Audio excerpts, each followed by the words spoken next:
The water in the plastic cup tasted like rust and old secrets, but I swallowed it anyway, my eyes locked on the man who had spent 40 years trying to erase me.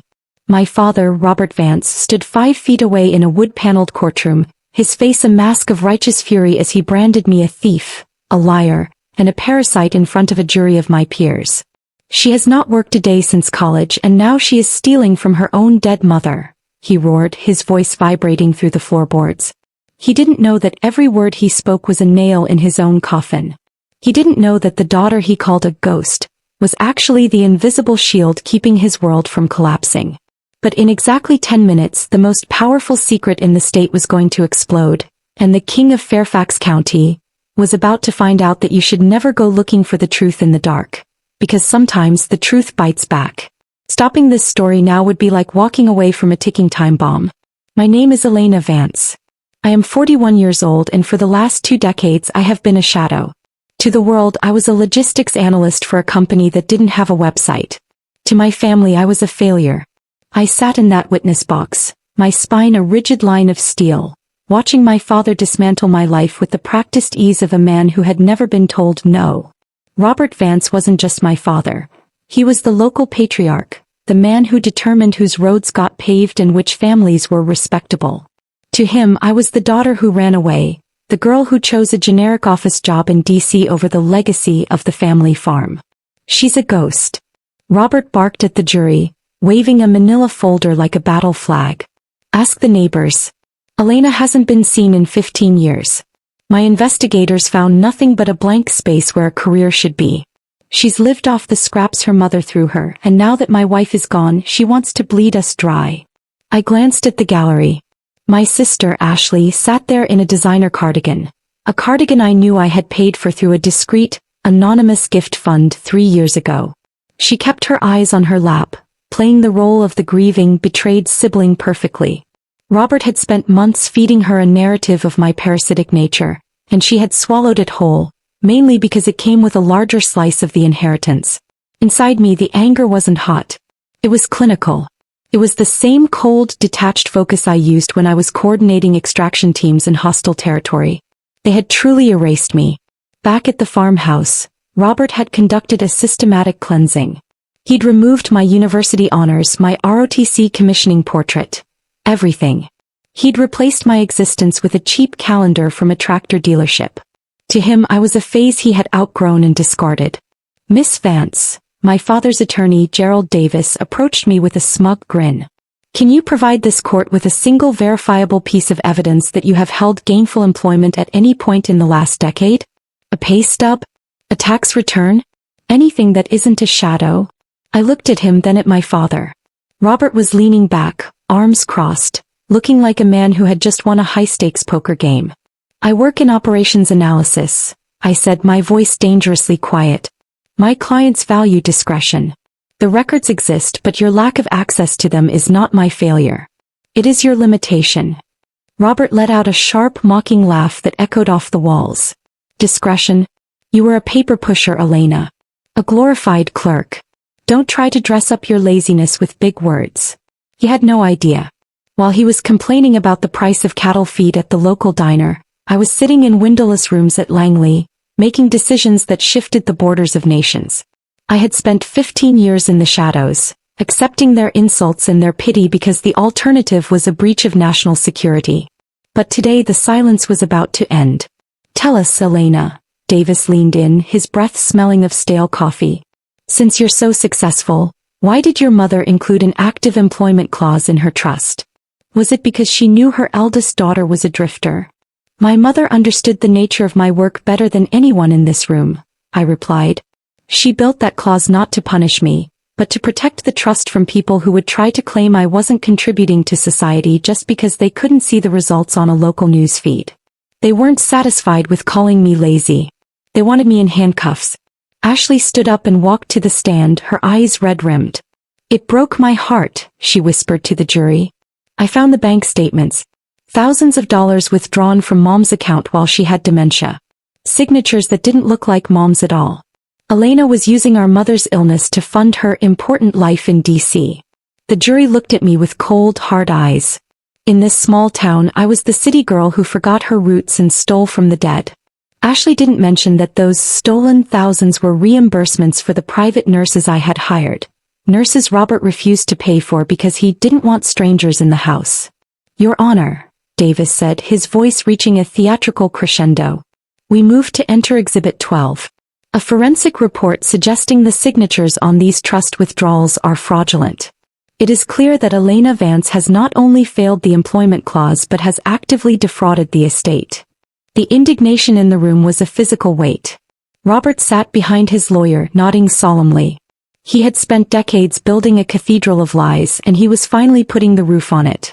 Is that all? I asked quietly. Is that all? Robert barked. You've been caught, Elena. You're a thief. Mr. Vance, sit down. Judge Miller warned. But the judge wasn't looking at Robert. He was staring at the silver phoenix pin on my lapel. My attorney, Marcus Thorne, stood up. Marcus didn't pace. He didn't perform. He was a man who wore a suit like armor, a veteran of the JAG Corps who handled specialized clients. Your Honor, Marcus said, his voice a calm bass that silenced the room. The plaintiff's investigation was thorough by civilian standards.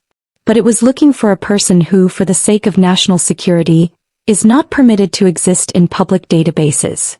The smirk on Robert's face flickered.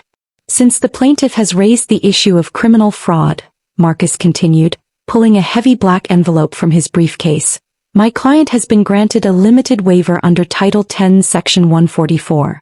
We would like to introduce a verified statement of service, pre-authorized for judicial review. The envelope was sealed with wax, embossed with the gold eagle of the Office of the Director of National Intelligence, ODNI. What is that? Davis asked, his confidence finally cracking. It is your reality check, Marcus replied. He stepped toward the bench. The energy in the room curdled. Judge Miller took the envelope with a silver letter opener. He removed the document. He read it once. Then he read it again. I counted the seconds. 1, 2, 3. When the judge looked up, his face was no longer that of a tired county official. It was the face of an officer. Mr. Davis, Miller said, his voice echoing with a terrifying new weight. You have built a case on the premise that Elena Vance is a ghost. You have accused her of fraud, of theft, and of laziness. He shifted his gaze to my father, who was now gripping the edge of his table. I have before me a verified statement of service from the Director of National Intelligence.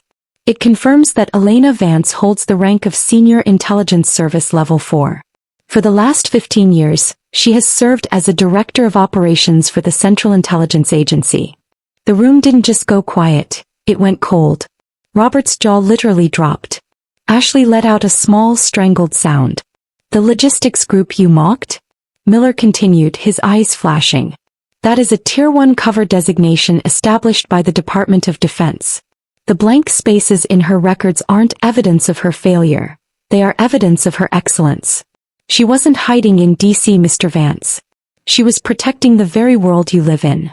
Judge Miller looked at me, and for the first time in 21 years I felt seen. I am dismissing this complaint with prejudice, he stated, each word landing like a gavel strike.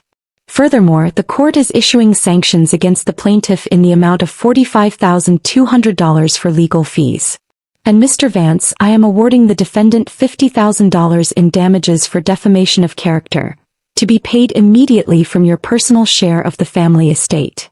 Robert tried to speak, but his voice was a broken croak. Elena, we didn't know. How were we supposed to know? I stood up. I didn't feel a rush of adrenaline. I just felt clean. You weren't supposed to know the details, Robert, I said, walking toward him. But you were supposed to know me. You were supposed to know that the daughter who worked 10-hour days in your fields as a child didn't just turn into a leech because she moved to a different city. I paused at his table, leaning in so only he could hear. The money for the nurses? The $136,000 that saved this farm from foreclosure 4 years ago? That was me too. I didn't do it because I loved your legacy. I did it because my mother loved you. But that debt is officially settled. I didn't look back. I pushed through the heavy oak doors and stepped out into the marble hallway. The air was different here, crisp, filtered, and tasting of the freedom I had earned 1,000 times over. Marcus Thorne caught up with me at the elevator. He didn't say congratulations, We don't use that word in our line of work. He just handed me my briefcase. The director wants a debrief at 0800 tomorrow. He was impressed by your judicial restraint. I was just balancing the books, Marcus, I replied as the doors slid shut. I sat in my car for a moment looking at the silver phoenix pin in the rearview mirror. For 15 years I had shrunk myself to fit their narrative. I had accepted their insults as the price of my service.